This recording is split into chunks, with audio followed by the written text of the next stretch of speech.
Hey guys, I am your friend Namrata Dagra. तो आज की इस वीडियो का हमारा टॉपिक है क्लास 9 की एक और पोएम जिसका टाइटल है विंड, और जिसे लिखा है एक तमिल राइटर ने जिनका नाम है सुब्रमण्य भारती।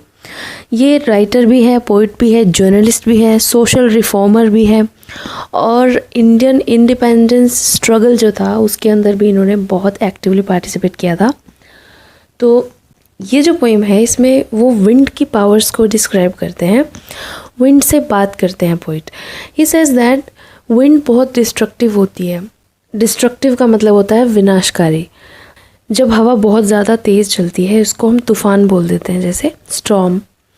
जब तूफ़ान आता है तो बहुत बड़े बड़े पेड़, इतने भारी होते हैं पेड़, वो तक गिर जाते हैं और पूरा मतलब हर जगह विनाश की विनाश हो जाता है। तो इस तरह से उन्होंने बताया कि विंड कितनी डिस्ट्रक्टिव होती है और हम इसके साथ फ्रेंडशिप कैसे कर सकते हैं, ये लास्ट तक हमें पता चल जाता है। तो ये तो था इसका सरफेस मीनिंग, और डीप मीनिंग की अगर हम बात करें तो सस्पेंस डिस्क्लोज ना करते हुए हम इसके डीप मीनिंग को पोएम जब डिस्कस करेंगे लाइन बाय लाइन तो उसके साथ ही समझेंगे, right. So let's begin the poem. So first stanza में पोइट कहते हैं, wind come softly, don't break the shutters of the windows, don't scatter the papers, don't throw down the books on the shelf. There, look what you did, you threw them all down. Poet wind को कहते हैं कि तुम थोड़ा धीरे धीरे चलो, softly चलो, प्यार से। Don't break the shutters of the windows. Shutters होते हैं, शटर्स आपने देखे होंगे जैसे शॉप्स के ऊपर वो ऊपर से नीचे की ओर जिन्हें स्लाइड करते हैं, वो एक तरह से कवर होता है, गेट की तरह काम करता है। या फिर कैमरास के ऊपर शटर होता है उनका कवर, ठीक है, वो शटर्स। विंडोज़ होती है हमारी खिड़कियाँ। तो don't break the shutters of the windows, windows के शटर्स को मत तोड़ो। Don't scatter the papers, scatter means इधर उधर बिखरा देना, तो तुम पेपर्स को भी मत बिखराओ इधर उधर। Don't throw down the books on the shelf, throw down means नीचे गिराना, और शेल्फ का मतलब अलमीरा, ओके, जैसे बुक्स का रैक बना होता है ऊपर नीचे जहाँ बुक्स रखी जाती है। So don't throw down the books on the shelf, shelf से बुक्स को नीचे मत गिराओ। There look what you did, देखो ये तुमने क्या कर दिया। You threw them all down, तुमने सब कुछ गिरा दिया। ये था फर्स्ट स्टैंजा। तो यहाँ पर पोइट विंड से बात कर रहे हैं, आप देख ही सकते हैं। It's just like a monologue. Monologue का मतलब होता है कि जब पोइट बात कर रहा हो किसी से और लिसनर जो है, जो जिस इंसान से वो बात कर रहा है, वो उसकी बात सुन तो रहा है लेकिन कोई रिप्लाई नहीं कर रहा। It's just a sort of monologue, we can say that. It's a literary word. And second stanza में poet बोलते हैं, You tore the pages of the books, you brought rain again. You're very clever at poking fun at weaklings, frail crumbling houses, crumbling doors, crumbling rafters, crumbling wood, crumbling bodies, crumbling lives, crumbling hearts. You tore the pages of the books. टोर जो है वो tier की second form है, और इसका मतलब होता है, टीयर मीन्स होता है फाड़ना। तुमने बुक्स के सभी पेजेस को फाड़ दिया है। You brought rain again, brought means लेके आना, तो तुम अपने साथ बारिश भी ले आई हो। You are very clever at poking fun at weaklings, clever means होता है चालाक, और पोकिंग फन का मतलब होता है मजाक उड़ाना किसी का। एट वीकलिंग्स, वीकलिंग्स मतलब जो लोग वीक होते हैं, वीक पर्सन्स। तो पोइट बोलते हैं कि तुम बहुत चालाक हो कि तुम अपनी डिस्ट्रक्टिव पावर को दिखा करके ऐसा जता रही हो कि जैसे तुम वीक लोगों का मजाक उड़ा रही हो। फ्रेल का मतलब होता है वीक, कमज़ोर।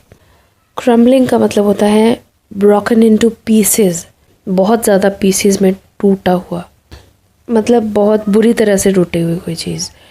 इस स्टैंजा में पोइट ने क्रम्बलिंग वर्ड का बार बार यूज़ किया है, उस पर स्ट्रेस इसलिए किया है क्योंकि वो दिखाना चाह रहा है कि विंड इतनी स्ट्रॉन्ग होती है, जब वो अपनी डिस्ट्रक्शन पे उतर आए तो वो कुछ भी नहीं छोड़ती है। जो हाउसेस पहले से टूटे फूटे हुए हैं, वीक हैं, जो उनको और बुरी तरह से तोड़ देती है वो। क्रम्बलिंग डोर्स को, हाउसेस को, रैफ्टर का मतलब होता है long piece of wood supporting the roof, यानी कि छत को सहारा देने वाली जो लंबी लकड़ी होती है, जस्ट लाइक अ पिलर हम कह सकते हैं, जिसके ऊपर छत टिकी हुई है, ठीक है, वो उनको भी तोड़ देती है। क्रम्बलिंग बॉडीज़, मतलब बॉडीज़ यानी जो लोग फिज़िकली वीक हैं वो। क्रम्बलिंग लाइव्स, जिनकी लाइफ पहले से ही ख़राब चल रही है, इतनी सारी परेशानियाँ, उसके ऊपर से उन्हें और परेशानियाँ आ जाती है। क्रम्बलिंग हार्ट्स, जो पहले से टूटे हुए दिल हैं उनको और तोड़ देती है, ठीक है। तो ये तो था इसका सरफेस मीनिंग। अब इसका डीप मीनिंग ये है कि जो विंड है उसको पोइट ने कंपेयर किया है लाइफ की एडवर्सिटीज़ से, कि लाइफ में इतनी सारी प्रॉब्लम्स आ जाती है, तो those adversities are just like the destruction of wind, कि जिस तरह से स्ट्रॉन्ग और पावरफुल विंड से सब कुछ तहस नहस हो जाता है, उसी तरह से इंसान की लाइफ में जब डिफ़िकल्टीज आती हैं तो जो वीक लोग होते हैं ना, जो लोग कमज़ोर होते हैं मेंटली भी और फिज़िकली भी, जिनका मनोबल भी कमज़ोर होता है और जो शरीर से भी कमज़ोर होते हैं, वो लोग झेल नहीं पाते हैं, सहन नहीं कर पाते हैं और वो लोग हार मान जाते हैं। Fine, they completely crumble, break down, okay. परिस्थितियों के आगे वो लोग घुटने टेक देते हैं। तो ये है इसका डीप मीनिंग। नेक्स्ट स्टैंजा देखते हैं। The wind god winnows and crushes them all. He won't do what you tell him. So, come, let's build strong homes. Let's join the doors firmly. Practice to firm the body. Make the heart steadfast. Do this and the wind will be friends with us. Guys, यहाँ पर poet ने wind को God कहा है, wind God, और बोला है कि विंड गॉड एग्ज़ामिन करते हैं हमें, हमारे टेस्ट लेते हैं। जिस तरह से विनो का मतलब ये होता है, जैसे अनाज होता है उसकी ऊपर की कवर को हटा देना, यानी कि जैसे धान होता है, धान के अंदर चावल होता है, राइट।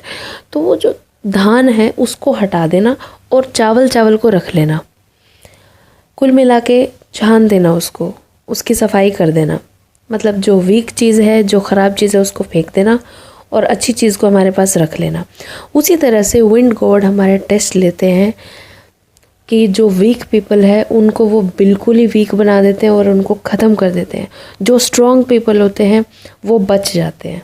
कहने का मतलब ये है कि जो लोग कमज़ोर होते हैं, विंड गॉड उनको क्रश कर देते हैं, पूरी तरह ख़त्म कर देते हैं, और जो स्ट्रॉन्ग होते हैं, जिनकी विल पावर स्ट्रॉन्ग होती है, वो लोग जीत जाते हैं और वो विंड उनकी फ्रेंड बन जाती है।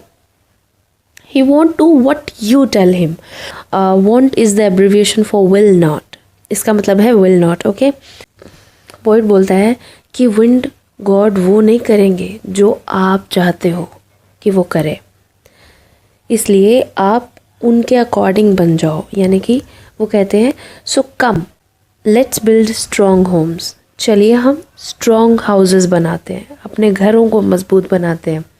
Let's join the doors firmly, doors को बहुत अच्छे से हम बंद कर देते हैं ताकि हमारी स्ट्रॉन्ग बिल्डिंग्स में विंड एंटर ना कर पाए और कुछ ख़त्म ना कर पाए। कहने का मतलब ये है कि हम अपने आप को इतना स्ट्रॉन्ग बना लेते हैं कि हमारे आसपास की जो चीज़ें चल रही हैं उनसे हमें कोई फ़र्क ना पड़े। हम इतने स्ट्रॉन्ग हों कि कोई भी चीज़ हमारा आत्मविश्वास हिला ना सके। हमें दृढ़ निश्चय बनना है, विल पावर स्ट्रॉन्ग करनी है, स्ट्रॉन्ग बनना है। Practice to firm the body, body का भी ध्यान रखेंगे हम, मतलब फिज़िकली भी स्ट्रॉन्ग बनेंगे। Make the heart steadfast, steadfast का मतलब होता है फेथफुल, लॉयल, ओके। तो हमारे हर्ट को हम प्योर बनाते हैं जो कि फेथफुल होगा, मतलब ये कि नेगेटिविटी का हमारे ऊपर कोई असर नहीं होगा। हम लोग हमारे एटीट्यूड्स यानी हमारा नज़रिया है जो वो एक जैसा ही रखेंगे, ख़राब नहीं करेंगे किसी के लिए भी, प्योर रहेंगे बिल्कुल। दिल से बिल्कुल साफ रहेंगे हम, जैसे अंदर से वैसे ही बाहर से। Do this and the wind will be friends with us. ऐसा करिए और विंड हमारी दोस्त बन जाएगी। And in the last stanza poet says that the wind blows out weak fires, he makes strong fires roar and flourish. His friendship is good. We praise him every day. Blows out is a phrasal verb. ये एक phrasal verb है। इसका मतलब ये होता है किसी भी चीज़ को स्टॉप कर देना, रोक देना। तो जो विंड है वो वीक फायर्स को बुझा देती है, स्टॉप कर देती है।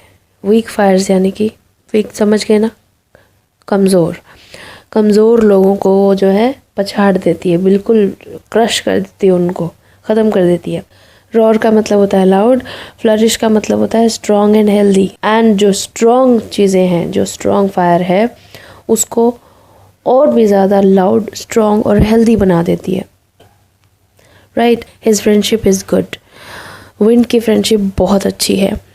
कहने का मतलब ये है कि अगर हम हमारे हालात जो हैं उनसे घबराएं ना तो हम किसी भी परिस्थिति को पार कर सकते हैं बहुत इजीली और अच्छे से, और हमारी ही जीत होगी। Right, we praise him every day. अब इस प्रेज का क्या मतलब है, तो डीप मीनिंग ये है इसका कि जो हार्डशिप्स होती है, चैलेंजेस होते हैं लाइफ में, वो भी अच्छे होते हैं। कहते हैं ना कई बार जो होता है अच्छे के लिए होता है। दैट मीन्स कि अगर कुछ बुरा भी हुआ है तो वो भी अच्छे के लिए हुआ है, because these things, these hardships, adversities make us stronger and better. कोई भी परिस्थिति आ जाए हम हार नहीं मानते, उससे हम लड़ने की ताकत रखते हैं। Right, so this was all about the poem wind. बहुत अच्छी पोएम थी ये, और इससे लाइफ में भी काफ़ी कुछ सीखने को मिलता है। So guys, thank you for watching and stay connected for more videos. Bye bye.